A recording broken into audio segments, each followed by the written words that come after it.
Welcome to the HuskGuys podcast. Oh yeah!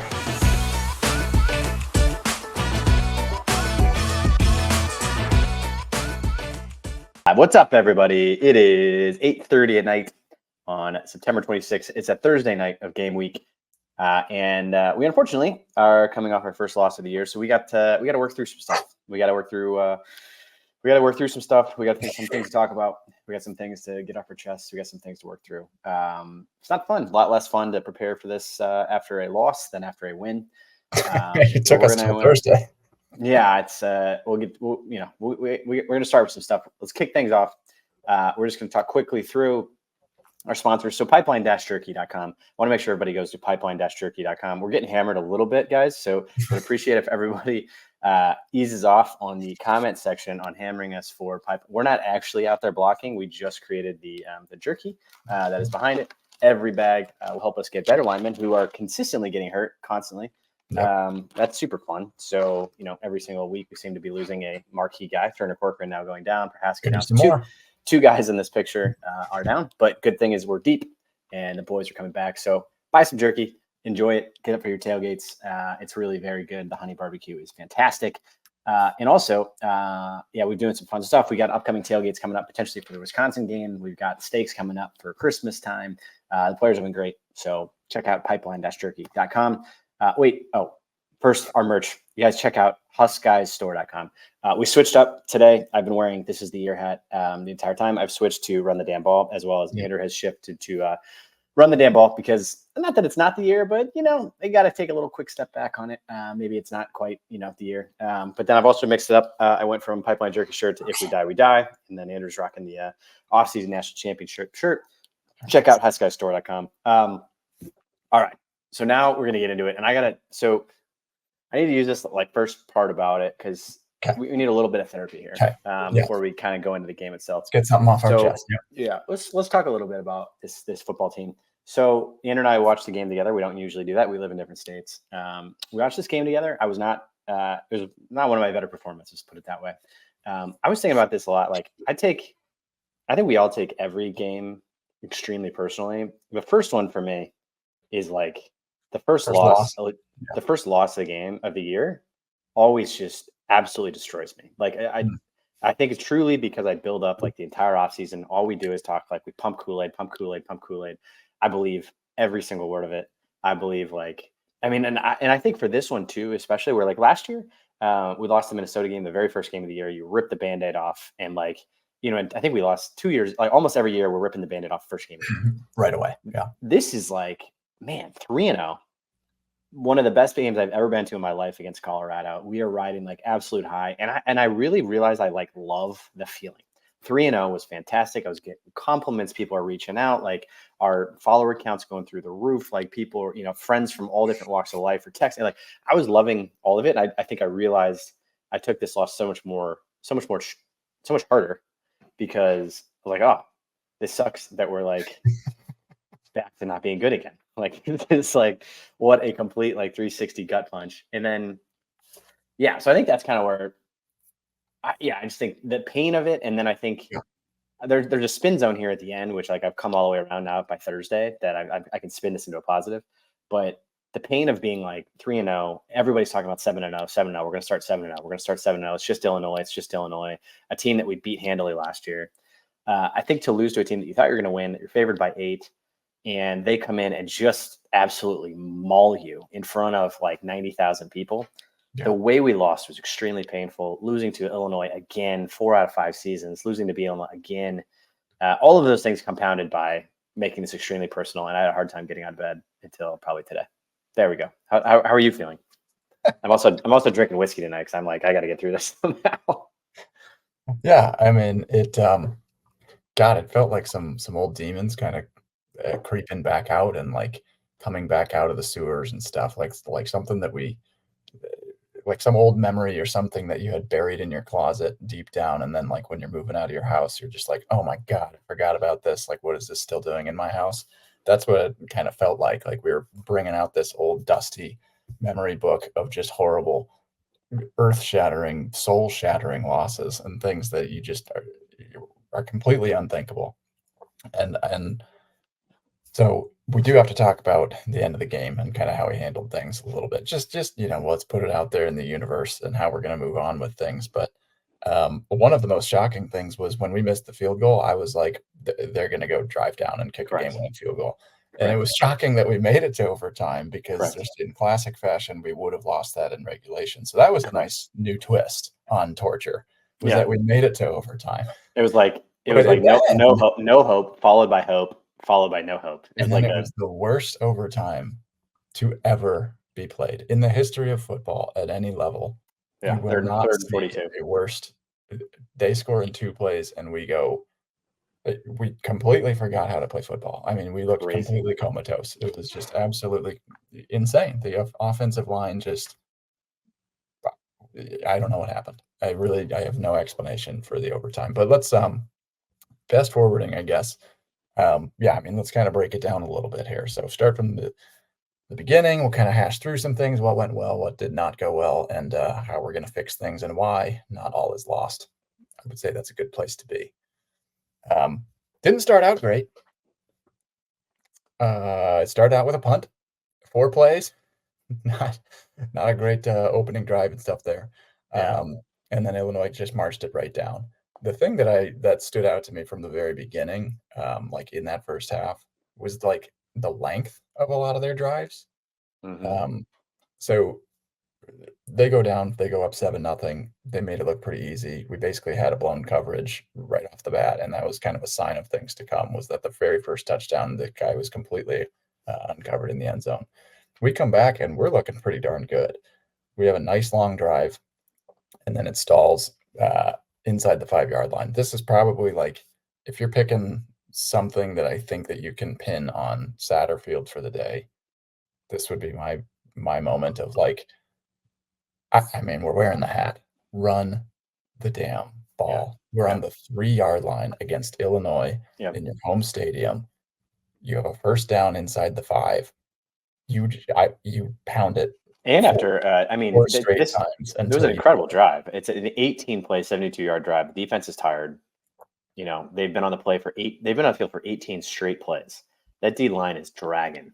Just get it in the end zone. Yeah. And they went forward on the first down. The second one was the one where Ramir ran out of bounds. That was bad. That was hard. That was hard because that's a tough one, because Ramir's 6th-year senior. He was wide open initially. Rayola had somebody in his face. He kind of rolls out.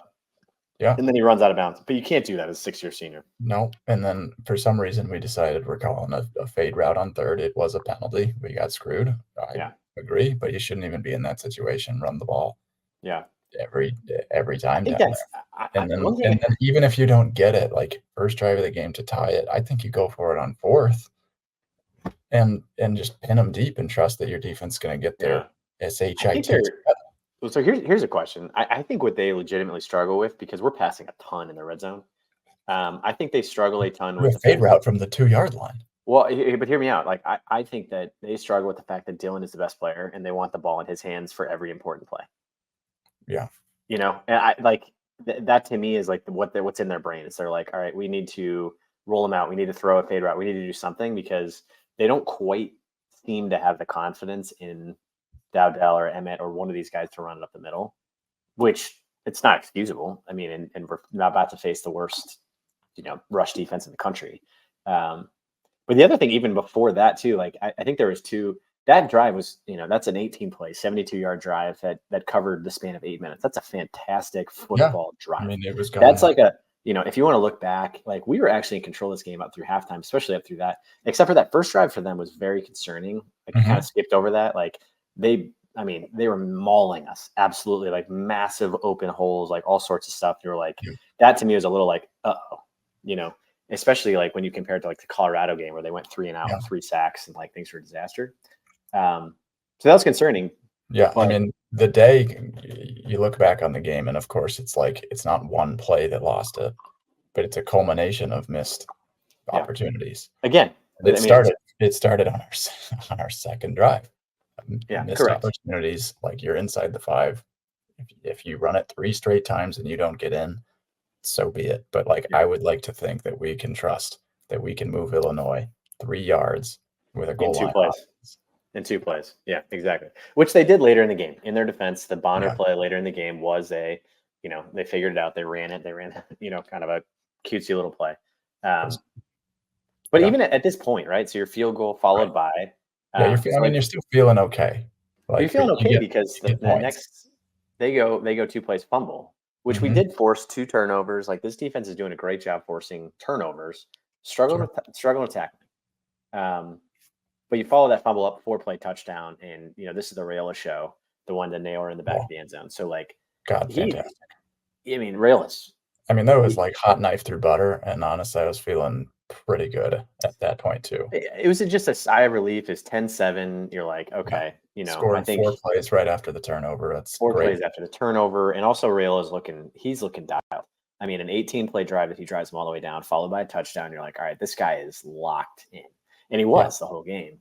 But then they marched right back down our throats. I mean, it was like, it's hard to say. Like, even the more I think about it, like, I don't even know. Like, I've seen a lot of people go back and forth, and they're like, "This is a great football game. This is like 2 very evenly matched teams," and we were. We had the exact same number of yards. We had the exact same number of time of possession. We had a long drive. They had a long drive. And I think if I had come into it more with the mindset of like, this is a slobber knocker of like 2 top 20 teams, maybe I would have appreciated it more. But the fact that we're favored by 8 and we should have beat this team is, I think, made this whole thing like a lot more challenging. Yeah. Yeah. And then comes the turning point, or another turning point of the game, which is where Nair has a touchdown in his hands. And I could have sworn the rule was if you catch the ball in the end zone, it's a touchdown. And I stood corrected because it turns out that's an interception if the defender gets a hand on it soon enough. So that was an absolutely brutal. And then, like, again, I mean, that's a near perfect throw from Rayola. Like, you could maybe have put it 1 foot further and it would have been better, maybe. But like, your receiver's hands are on it in the end zone, in stride. You're expecting that to be a touchdown. And I like, holy cow. At that point, when they called that, it was like you get that kind of weird feeling in your stomach where you're starting to say things that you're like, you're trying to suppress this rage and you're trying to suppress these emotions that are coming out of you. But like, something started boiling at that point where I was like, this is feeling a little weird. Things don't seem to be going our way. Yeah. And I mean, the more I think about it, like, we had that and I'm going to forget which drive it was. Like, we had a face mask call on 4th down for them. I think it must have been the next drive that could have been called, could have continued their drive. Like, there were probably more things that went. There were probably more things that went our way than we're thinking. But like, that one's tough because that's especially. I mean, it's 2 weeks in a row that he's thrown a touchdown pass that's been ripped out of our wide receivers' hands. So like, I think those guys best case scenario to the worst in a matter of seconds. I mean, 2 in a row where like, and again, Naylor played a great game, 2 touchdown catches. Like, I think he's a real deal. Him and Banks both played absolutely outstanding. But it is tough when you're like, so now we're at like basically 2 touchdowns that were thrown. Ramirez stays in bounds, and this one, and you're not even at halftime. Yeah, I mean, help give Dylan throw him a bone here a little bit. Good heavens, like, the receiver's running out of bounds and they're just getting stripped in the end zone. Yeah. In both players is just like uncharacteristically, like, I mean, we've already seen Nair come down with that this year. Yeah, that's tough. I mean, that's a bummer of a play. But again, I think like even now I'm, looking back at this drive chart going into halftime, we go from getting intercepted, but then they don't drive down to score. 9 plays, 50 yards. We score a touchdown, hot knife through butter, 9 plays, 70 yards. I mean, Rayola is absolutely a magician, thrown over his shoulder, just like, does the 2-minute drill to perfection again. I mean, that's what, the 4th time he's run a 2-minute drill to perfection, all the way down, 70 yards, 3 minutes, right on the dot, and you score with 16 seconds left. I mean, just absolute. That touchdown was ridiculous. Absolutely remarkable. They take a knee and falling over, hand in his face. So it's 17-10 at halftime, and we're in control. We've had, we control time of possession, we control the yards, we control down and distance, all these things, and they're not doing much. Like, they had that first drive, and then we shut them down. They had 1 field goal after that, but like 17-10 coming out of that when we started down 7, you take that, right? And like, you feel pretty good about 17-10 going into the half. And that's just, I don't know. That's where like then the wheels just like absolutely came off. Yeah, I just think. I mean, let's get into the second half because this is where things start to get ugly. But No, shoot, I'm looking at the slides. Here we go. Yeah, so I mean, it went. I guess you start punt, but then after that, Illinois scored every single time they had the ball, and I just about. I guess that's where man, I just don't know. Like, I don't know if they're tired, if they're like, what happened? I mean, but there's been a trend, and it has been mentioned in our comments by Manzer. Thank you. Second halves have sucked every game. That is the blunt but correct way to probably put it. We have not done enough in these second halves to like violently put teams away. Like I mean, Colorado, you kind of got a hint of that. Northern Illinois, you kind of got a hint of that, where you're just kind of you're hoping for a little bit more. You're hoping for a little bit more finish. Yep. Even UTEP, and so when Illinois tied it up on their second drive, they went down and they're on that possession. They went 11 plays, 57 yards, 5 minutes time of possession drive, and then the next scoring drive that they have is another 9 plays, 75 9-play drive. So I mean, they're converting, they're extending drives, but the biggest glaring thing that we saw was that on almost every single touchdown catch, we were not in the same stratosphere as it was the same. They ran the same play 3 times. It was crazy. Yeah. Same play 3 times. They just had a different guy leak out of the backfield each time. One of the times it was a wide receiver who lined up at fullback, or it was Bryant had lined up at fullback, or that one was overtime, I think. So was that the overtime? And then one of them was a tackle was tackle eligible, and then another time they just snuck out. But yeah, that's the big question. I mean, drive by drive, you can do that. I felt Tony White got very badly outcoached, and I don't know. And that was probably the first time since Michigan last year. First time since I think Michigan just mauled us. Like, I don't think that was this was like a very clearly they had guys running in the exact right spots. They were running in the exact right holes. They were calling the exact right play every single time. They found the perfect hole. Like, in Northern Iowa did too, really. If you look back at that game, like that's partly where I think, if you take a big step back for Husker Nation, and I think why the reaction to this has been so concerning, is I think it's 2 straight games where both times he's like, are people figuring out the 3-3-5 is I think what people are concerned about. It was fantastic all of last year, but now it's like, 3rd and 9 completion, right? Like 3rd and 8 completion, 8, 9 yard. I mean, he was averaging 8 to 9 yards every single pass. They averaged 5 yards per rush and ran for 130 yards in the second half alone. 130 yards in the second half alone is what Illinois is doing. And so I think that's like, I kind of go back to what we were saying to Ryan last week on the show, where he was like, what does good look like for you guys? Like, what would it look like? And I think the answer was, we as Nebraska fans know what good football looks like. And this was not good football, right? That's like painful to watch. It's painful to watch your defense get gashed 5 to 6 yards per rush, 8 yards per pass when the game's on the line. And I think that's probably what has people the most nervous, is like, you come into the season and you're like, or at least the first 3 games of the season, you're like, this defense is nails. We gave up 20 points in 3 games. That Colorado defense was flying all over the place with 6 sacks, unbelievable pressure. Like, who's going to stop, And then to watch us get like blown off the ball was pretty hard to watch.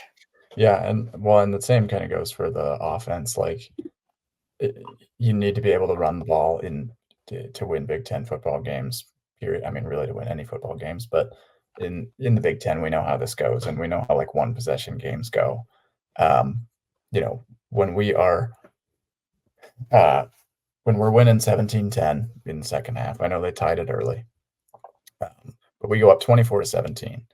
Like, that's the point where you're hoping to see, before that even happens, like that 9-play drive was fantastic and stuff. Great play. But you want to see us be able to start leaking clock early and just start with like the 10-minute drives that are absolute backbreakers. Mm-hmm. And our first half rushing this year, we have 70 rushes for 360 yards. It's 5.14 yards per carry. In the second half and overtime, we have 67, almost the same amount of rushes for 202 yards, 3.01 yards per rush.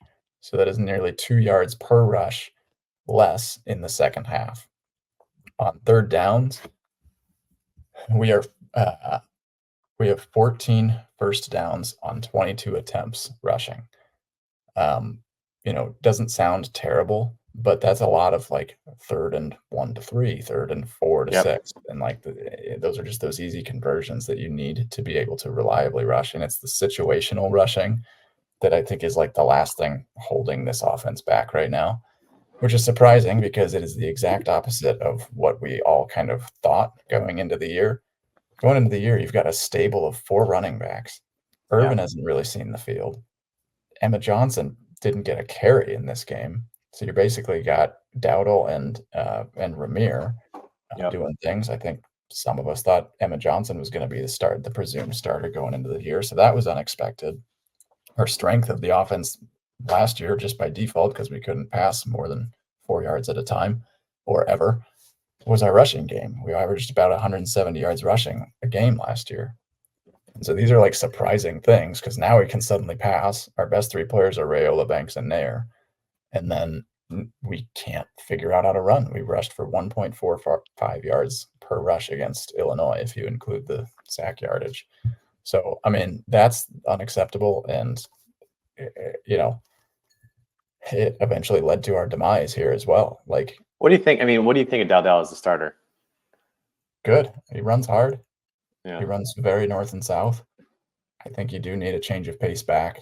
Ramir's perfect for that, or Emmett Johnson. I'd like to see Emmett get some more carries. I think Gabe is, unfortunately, like, he's too similar to Dowdle almost to be getting as many carries.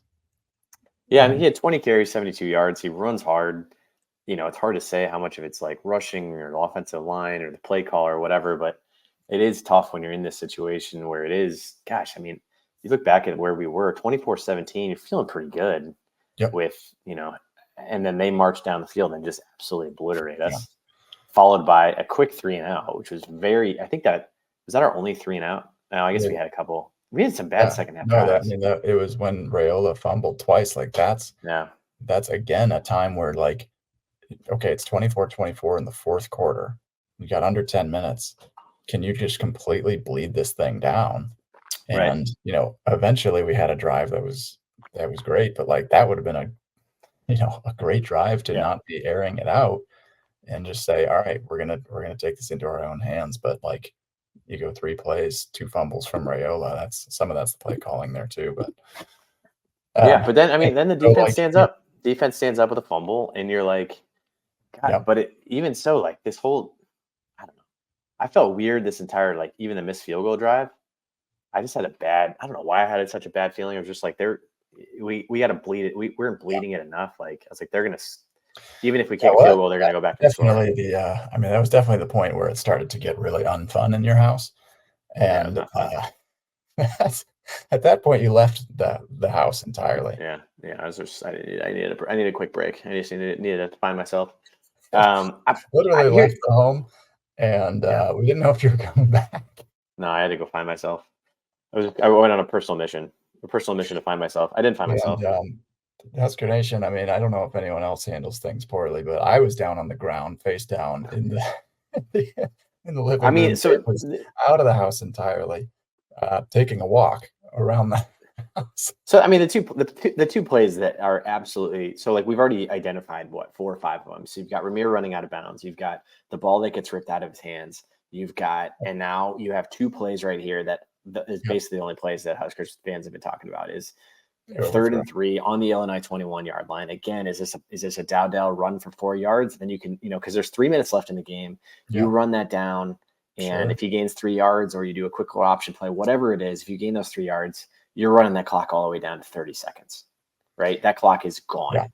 And instead, we go for the end zone, which I appreciate. Like, I think it was open. It was there. Yeah. Rayola completes that pass 99 out of 100 times. Right. You got what's his was Lindenmeyer's his name? What is his Leaving trip. Yeah, Is like there a- you had hit, which everybody was hammering him for that. Like, why isn't that Fedoni? Like, the play doesn't work if it's Fedoni. The play works because they're not suspecting him to go out for a pass. He Yeah. is wide open. He is 15 yards wide open. Rail overthrows him.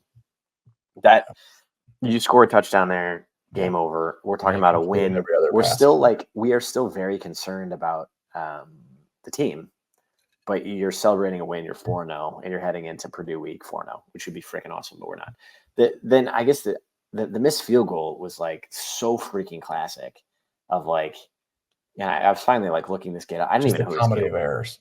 I didn't even know who this kid was, and like we got Avano. Avano's hurt. We bring in this kid who's basically a walk-on from Lincoln Southwest. He made 3 field goals in high school. They looked good though. 3. I bet they looked real good.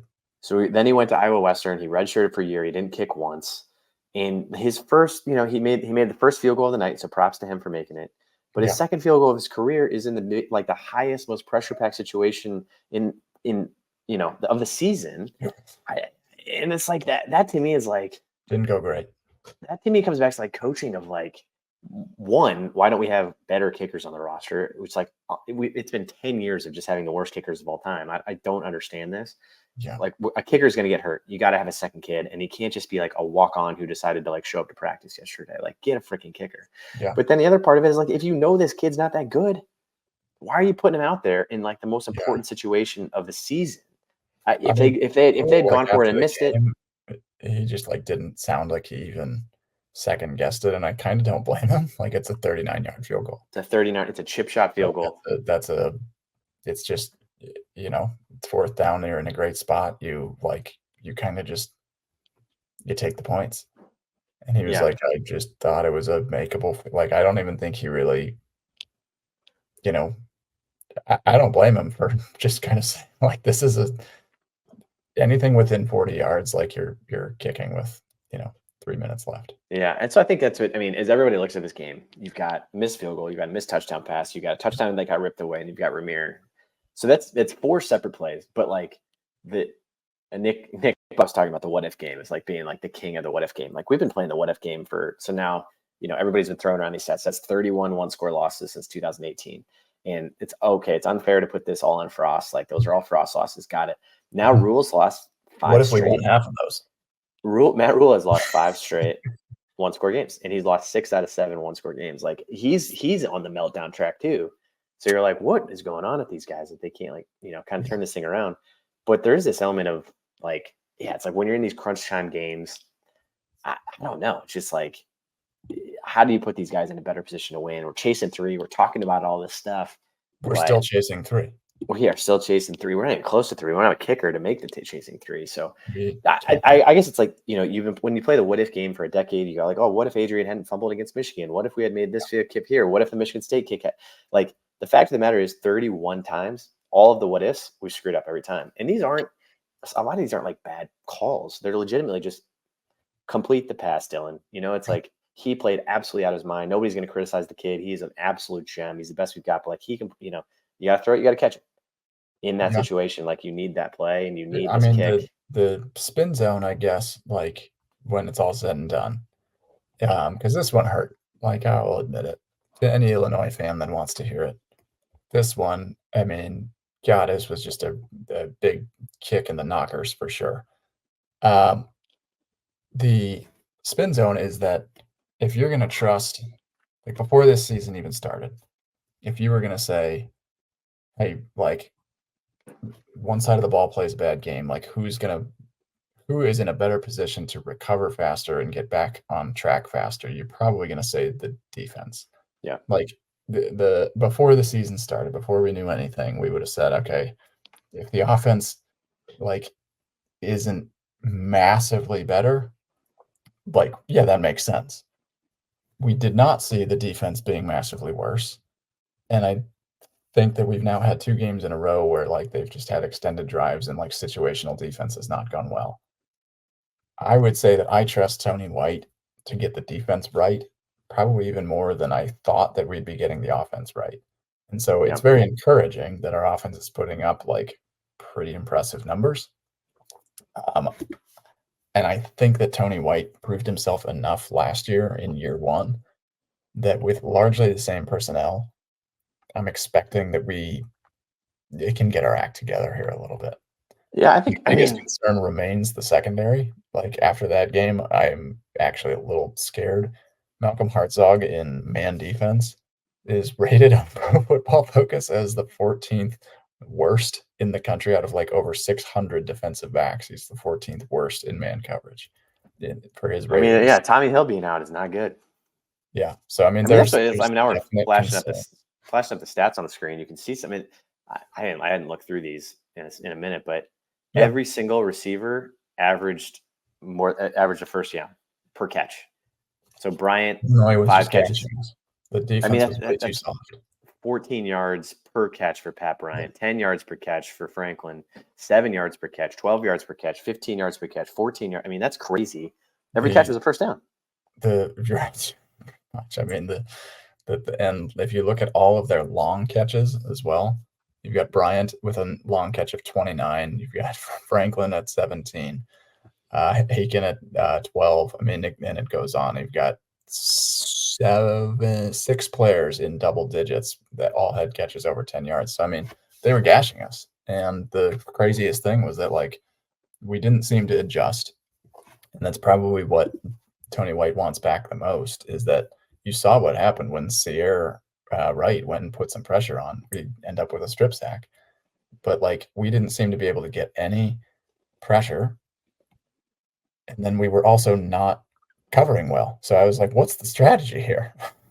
Well, I think that's what's like, it's sort of mind-boggling in the sense that, like, is Illinois' offensive line that good? Is Colorado's defensive line or offensive line that bad? Like, it's sort of hard to figure out because that Colorado defense was incredible. I mean, it was like guys were blitzing from the left and the right. You had Jamari was coming off one end. You had Nash was in the backfield at all times. You had Robinson in the backfield at all times. And so that stuff's confusing because you're like, that didn't happen once all game. And, you know, they were double teaming Nash and they were double teaming Ty and stuff. But, like, did Colorado not do that all game? And then, you know, as much as I want, like, I still don't think Colorado's going to make a bowl game, but they're putting up points right now.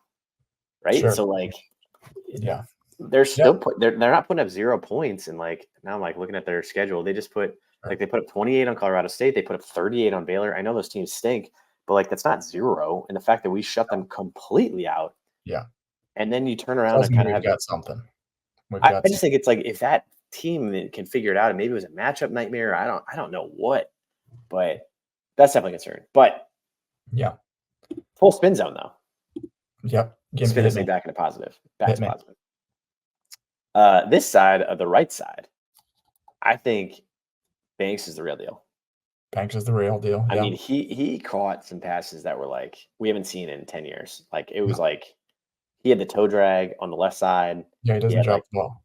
The fade route, like, I mean, Dylan and him have something special going on. He had 8 catches for 94 yards, 11 yards a catch. Nayor also, I think, is a dog. I think he's like a real deal guy. Like 4 catches, 90 yards, 2 touchdowns, 22 yards a catch. And so the fact that Rayola's got those 2 guys, I think is pretty special. Fedoni had a great game too for 46. Barney's a stud. Like, we've got some dudes on offense, and our offense is fun to watch. That's where, like, also this thing was like such a freaking bummer. Is you're like, all right, we're just going to go into like a depressing hole all week. And like anytime we put up a highlight or something, people hammer us and they're like, stop talking about this stuff. The team stinks. You're like, well, that offense is pretty fun. Yeah. Like Banks is fun. Nayor's fun. Fedoni's fun. Like the running game's okay. And Rayola is freaking really good. Really, really good. I mean, we are definitely victims of hyperbole and in how we talk, but Rayola may end up going down as the best player to ever play at Nebraska. And I mean, I don't mean to slightly aggressive. I'm just saying, like, you're looking at a kid that has first round quarterback talent. And I guess if you break it down that way of like who's going to have to get to that point, who will be like an NFL pick. Yeah, I guess, but you can't put him over like Crouch's Heisman season or like Tommy Frazier. All I said is could be.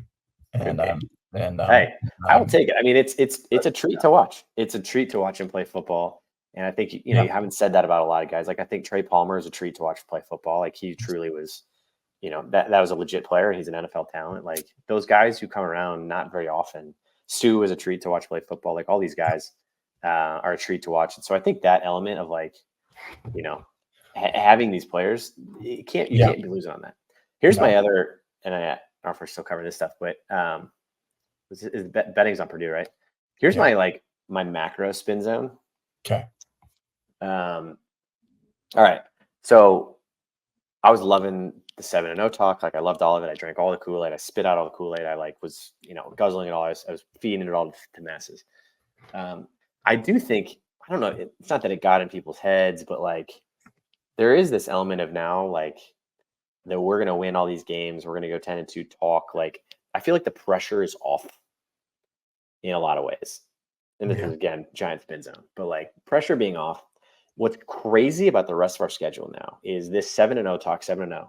We are about to face, so we'll get into Purdue in a second, but Indiana's going to be undefeated in a top 20 team when we play them. Like they're not going to lose and they're going to score 45 points a game. So that's going to be an upset. No. I pump the brakes there. They might lose to Maryland. They're only favored by 7. Well, okay. But go on. Theoretically, like they them and Rutgers. Rutgers will also be undefeated. So there's this element to me of like, instead of going into all 4 straight games being heavy favorite of like, Nebraska's putting together a special season and having all of the pressure on being the favorite, all the pressure is going to be on them for the next 3 games. So I don't know. That to me is like, maybe you play this underdog spoiler role to like an Indiana season, which is freaking crazy that we have to even like say that sentence, but like spoil Indiana's historic 7-5 season. Yeah. But they'll be what, 5-0 when they play us, and Rutgers will be the top 25 when we play them too. So I just think that like, I think when you go into a good Rutgers game and a good Indiana game and we're the heavy favorites, I feel like we're bound to lose one of these games. Sucks that it was Illinois. Like I hate that it was, but I don't know. That's kind of my giant spin. So number one, I think we have the talent to be a top 25 team. We have the 23rd most talent, if you trust the 247 composite roster rankings, 23rd. So if you have got the 23rd most talent, you should be able to play up to that level. Number 2 is, if you believe in teams just playing and having bad games and coaches having bad games, then I think maybe we're onto something there of like, maybe they just played like hot garbage against Illinois and then they shook that off and they said, we're not doing that again. And they didn't play like garbage the rest of the year. I like that too. And then number 3 is, I think this coaching staff has a pretty good grip on like the whole, like the way that you rebound and don't let one loss turn into 2, turn into 3, turn into 4. Like I am ready to talk Purdue because this is the ultimate flush it game. If you bounce back and beat Purdue here, hopefully handily, this is like okay, the vibes are back up, and now we're heading into like kind of the meat of the schedule and stuff and the week after that. So, well, you're 4-0, you're 4-1 heading into bye week, which would be freaking awesome. So you need that. Purdue lost 66-7 to Notre Dame. That's crazy. Oh, they also got run out by Oregon State. Correct. So there's some interesting betting stats. We've got Purdue has won 2 of their last 3 games against us. Don't love that, but we crushed them last year. Patricia, she's saying what's up. She says, "Hope you're handsome in your photo." You think, "What's up, Patricia? What got going on here?" We might have some bots. Porn bots are checking in, and they porn bots are how we're doing on our live chat. Hey, thanks, Patricia. Thanks, Patricia. All right, let's talk Purdue. Let's do this. Nebraska's 3-1 against the spread this season. Purdue is yet to force a turnover. I can't believe that that's true, but that is apparently the way things have gone for their defense. Love that for us. First half over, Nebraska has hit in 8 of our last 11. I think second half, a completely different story. Nebraska, we have won 2 games against the spread this season. We're 2-2. We're 1-0 against the spread when favored by 10 or more. We have hit the wait. We're not. I thought we covered the spread 3 times. No? When favored by 10 or more. Two against the spread. Well, I guess depending on where you look there. I thought I thought the first 3 we covered the spread 3 times. No, we covered against Colorado. We covered against Utah. We not covered against Northern Iowa. Sorry, Northern was it was 28.5 on one site. I added a 32.5. Yeah, so we did not cover for me, but close. Maybe I'm betting the wrong spreads, which I probably am. I just have way too much confidence. And then the average total that we have had set in games this season is 2.5 more points than this outing's point total. So they're dropping the point total on this game against Purdue. So on to the next one.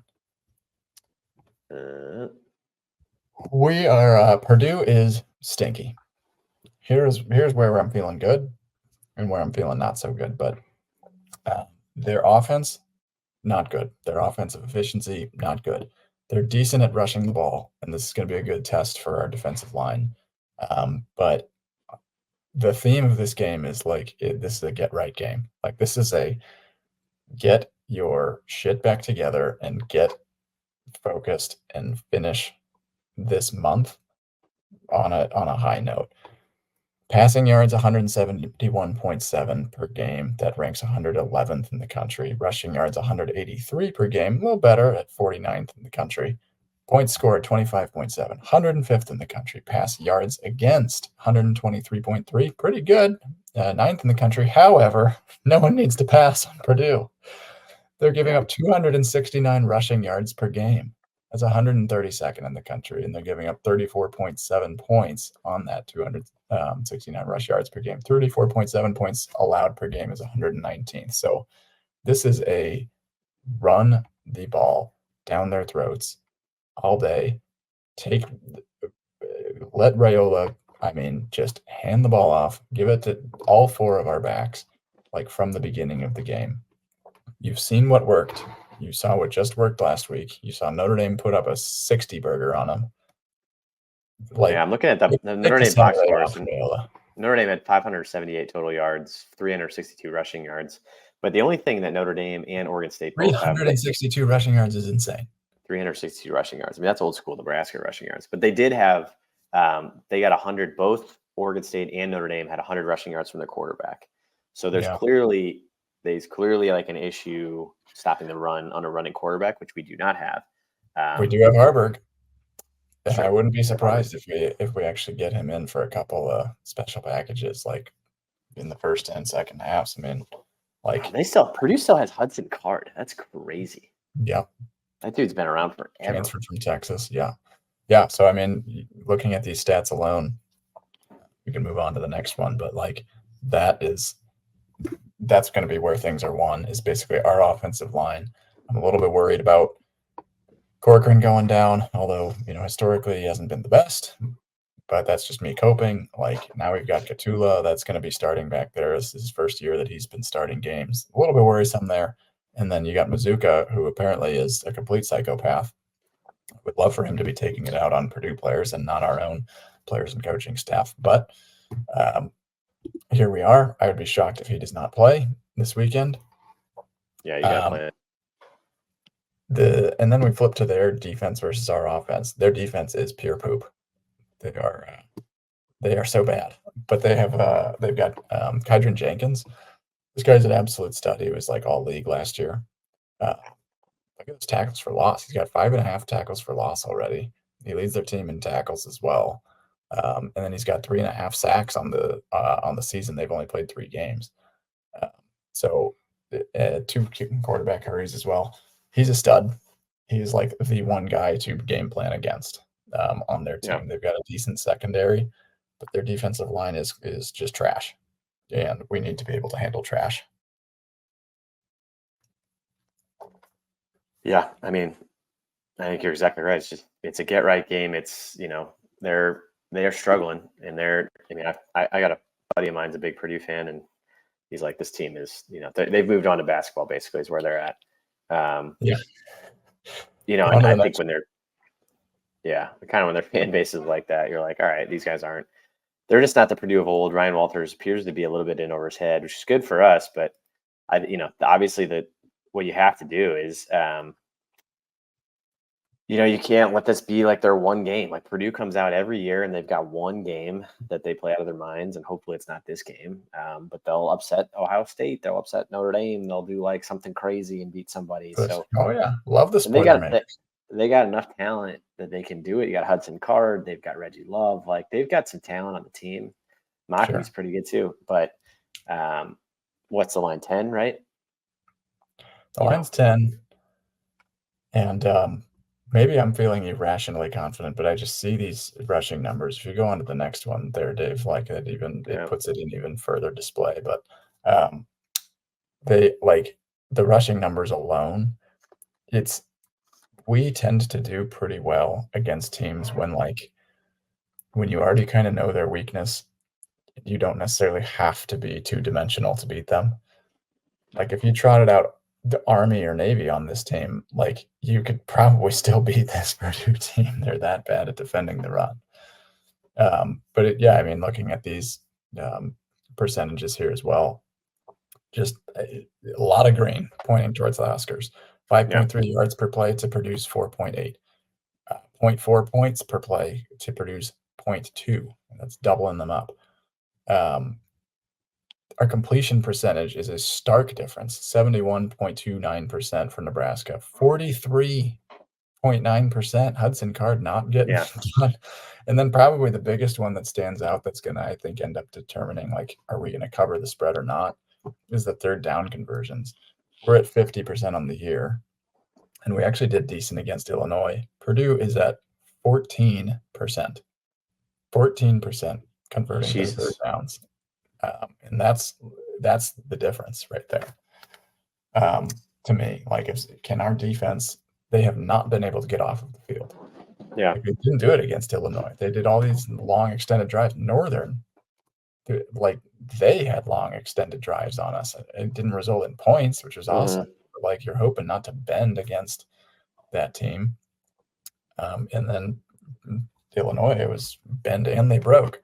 So that's the difference, I guess, for me, is like those third downs. Can we get off the field? Can we extend it on our own? Can we just run the ball down their dang throats? And then you also got Dylan Raiola in your back pocket, if he's needed, which he'll get his numbers and he'll throw. But I would love for this to be like a 100-yard rushers day. Let Heartbreaker get some minutes and stuff. Let Heartbreaker run a couple series of the quarterback run. We killed him on it last year. Yeah. And it was our best game last year by far. And good Lord, could we use that right now? Yeah,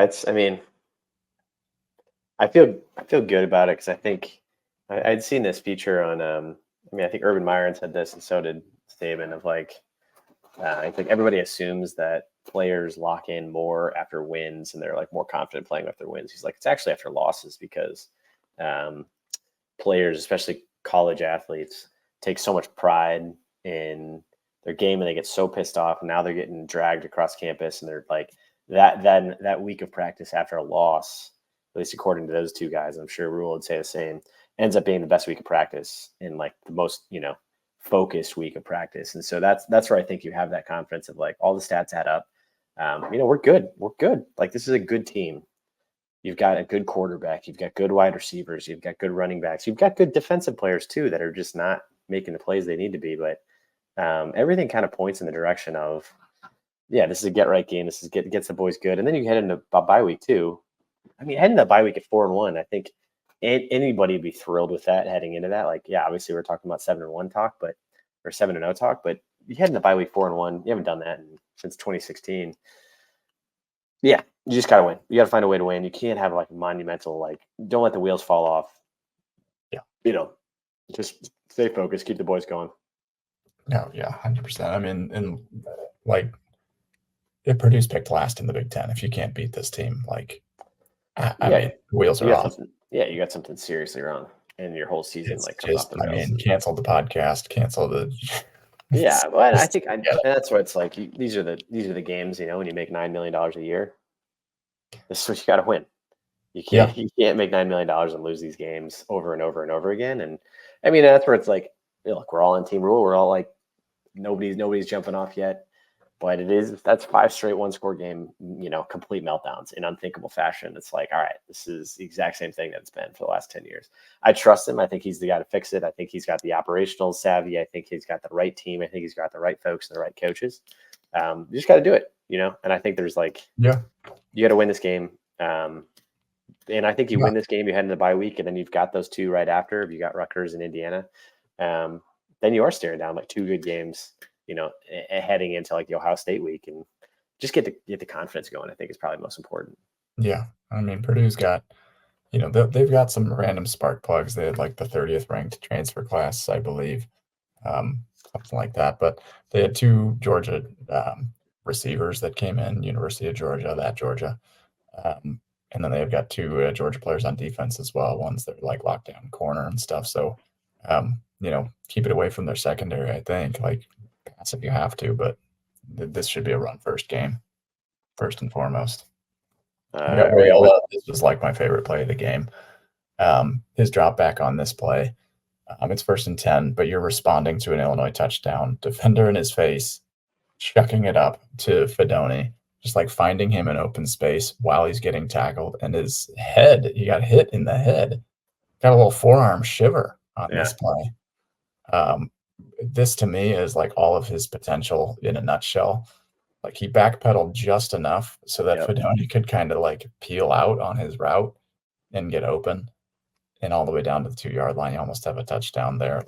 This drive to an Illinois touchdown. That's my, play of the game. And I think lands Dillon with a nice surprise swag player of the week as well.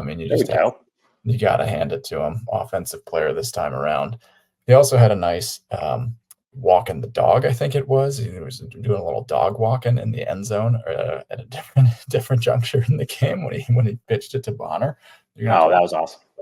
Watch that replay back, but it was absolutely awesome. But he's a gamer. I'm glad we've got him. Let's do some bets, shall we? Some gambling, some picks. 199 for Raiola. I think he hits that. Yeah. So, these are on a website not to be named, but because we don't have any official sponsorships yet.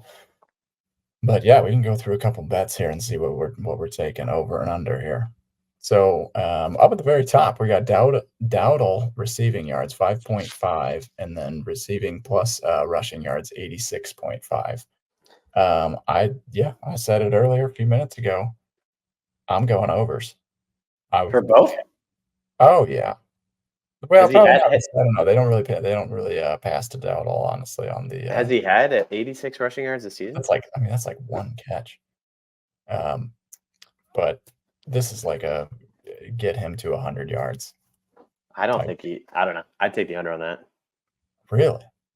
I don't think he's had 86 yards rushing all season. This is the worst rushing defense in the country. Well, all right. Good point. Well, only reason I hesitate because it seems like when we're okay, maybe you could talk me into this. He had 20 carries last week. He's clearly going to be the dark horse. I guess my brain went to each of the games, the first 3 games where we were actually playing really well. We split it up. Dowdell got some. Yeah. Ramir had 7 to 8 carries, and then I think that would be the reason that he doesn't. Is that right? That's what I'm saying. He'll get 50 or 60, and I guess if it's because they're bad, 86 should seem manageable. But I just think the way that we throw it to Ramir and give it to Ramir and give it to Barney and give it to and spread it out when this offense is jailing. That's the only thing I'm 86. I don't think he's had that all season. If you don't get it against UTEP, I don't know if you're getting it against these guys, but I don't know. 5 receiving yards feels like an over. Yeah, they just have to pitch it out to him one time, and I think we are going to see that. If Kydran is coming off of the edge, he's a big time pass rusher, it's going to be dumps to the running back and quick screen passes to Barney and whatnot. So Raiola at 199.5 pass yards. Over. You like that over? Yeah, definitely. I think he's done every game, hasn't he? 4 straight games. I think probably, but and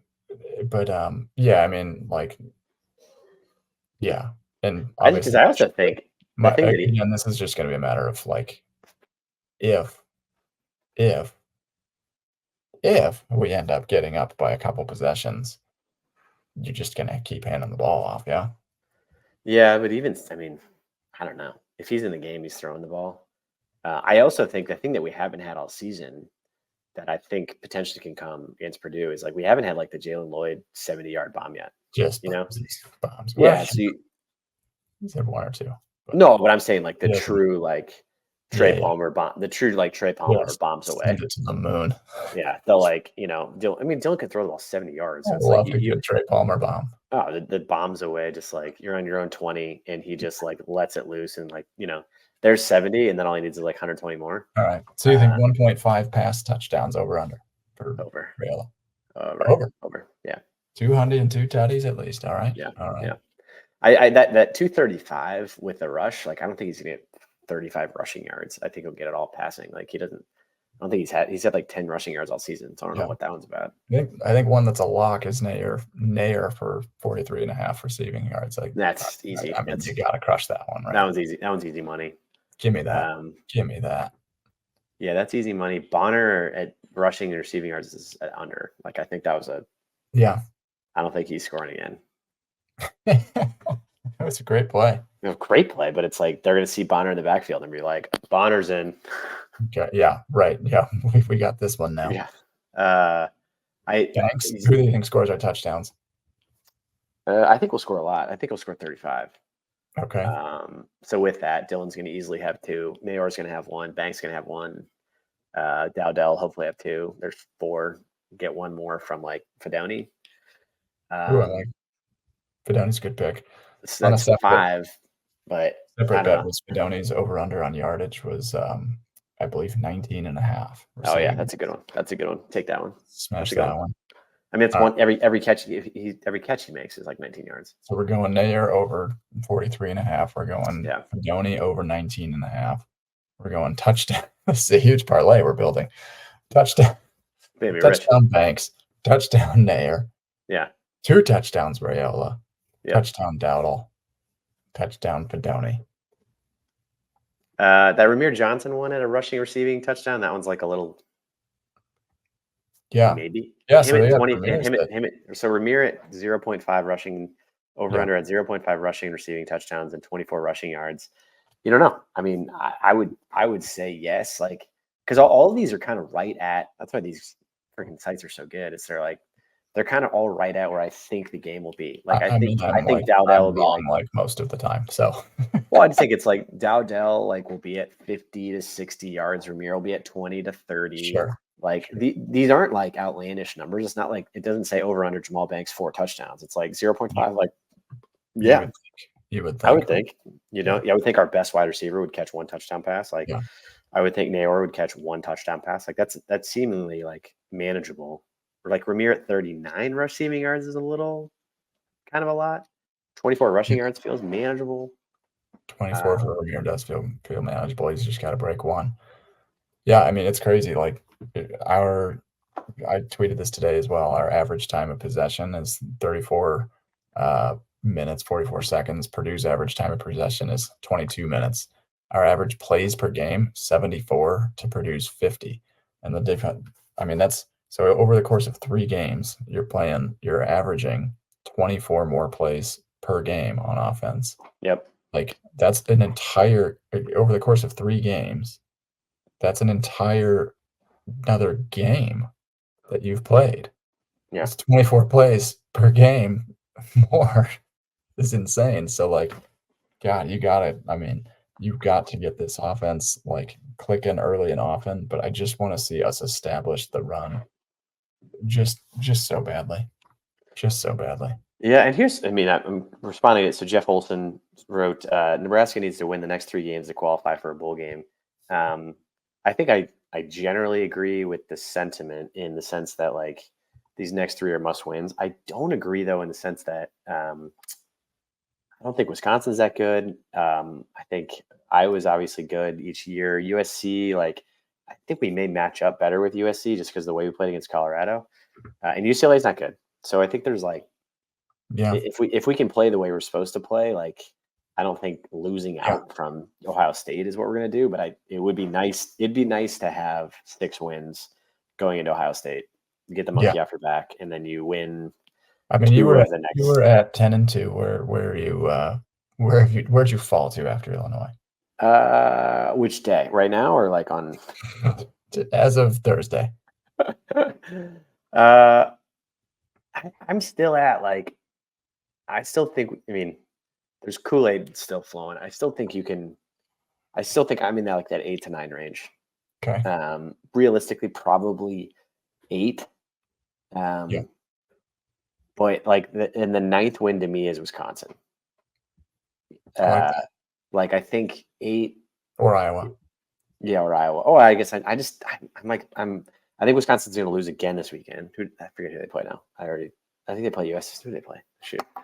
Oh, it's USC. Yeah, so I think they're going to lose again. Yeah, they play USC. They're going to lose again. They're going to lose a couple more games. They're going to lose to Penn State. They're going to lose to Iowa. Like they're going to be struggling by the time they come to us. So I guess yeah. I was at 10. I'm safely down at 8 to 9, which would still be a fantastic season. I just really hope we don't go down to like 6, 7 is like Yeah. I mean, it's improvement, but it's kind of like 7.5 was the line in Vegas, and that really still feels it's going to be right. I think it's 7 or 8. Yeah, you're kind of right in there. It depends on how you get to 7. Is it like, do you really like win the next 3 and then lose out? Like that would suck. That's not fun. Yeah, and then I mean, my goodness, like you hope to win a good bowl game and everything, and then gosh, we lose a lot. We lose a lot this season, but we're not there yet. We're going to be Purdue first. Purdue, one game at a time. Like this is the ultimate like, hey coach, get everybody back on track. We got to beat Purdue Pete. Look at this guy. Look at this freaking guy.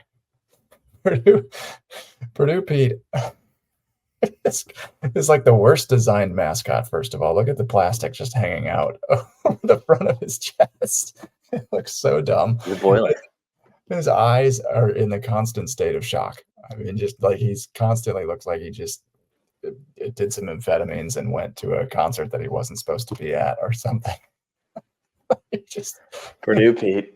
It looks absolutely ridiculous. We have to beat this team. We have to run the ball down their freaking throats. There's no way we are losing. I'm not going to make outlandish bets like the Florida State guy that said he would eat poop out of a cup if they lost to BC. Like that guy probably isn't feeling too great right now, but I don't think we can lose this game. Yeah, I think I've seen this a couple times from James Coughlin. Do you play Mizuka no matter what to win? Yes. I think you just got to get right with him. Figure it out. Like that to me is like that's a coaching thing. On special teams against Illinois, which was so strange to me. Get him in the game. Figure it out. Teams. Have like a 2-hour long meeting with. Yeah, have a 2-hour long meeting with the guy. Go to therapy. Figure out what it's going to take to get him on the field and get him on the field. Like that's coaching to me. Like you got to get that kid on the field. He might be our best O lineman. Like Sipple and Callahan. Like they said they'd be surprised if he doesn't play this weekend, and I'm taking their word for it because 2 games is like okay. I think the point has been made. Yeah, we got it. Right? Like he's recovering from whatever at this point. Message has been sent. Get him in the game so he can go and maul these fools. You need him. All right. So the spread is 10. Do you think we covered? Given that Notre Dame won by 59 points, I like to think that we would stay within 40 something of Notre Dame. So I'm going to go with yes. The transitive property, yes. We cover the 10. I think we covered by a lot. I think it's going to be like 35-14, something like that. But then here's pulling up the over-under at 49.5.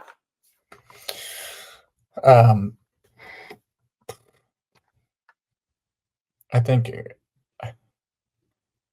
35-14 sounds right. Which is 40, 49. Yeah.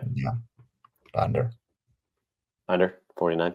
Okay. Yeah. I think that's about right. I don't think there's gonna be a ton of points. I think like we don't blow teams out and they don't score. So I think it's Under, I just give me a nice 14-point win. Just A nice, just 2 possession. Keep it out of touch. Don't make me grind through this thing. And the vibes will be all the way back up. Vibes will be back. We'll dial them back up. Thanks everybody for listening to the HuskGuys podcast. Hopefully next week is a lot more upbeat and we can talk through a win. Vibes have been very low. They're gonna be all the way back up. Thanks for listening, everybody. Check out HuskGuysStore.com. Check out pipeline-turkey.com. Thank you for listening as always, and go Big Red. Let's beat Purdue.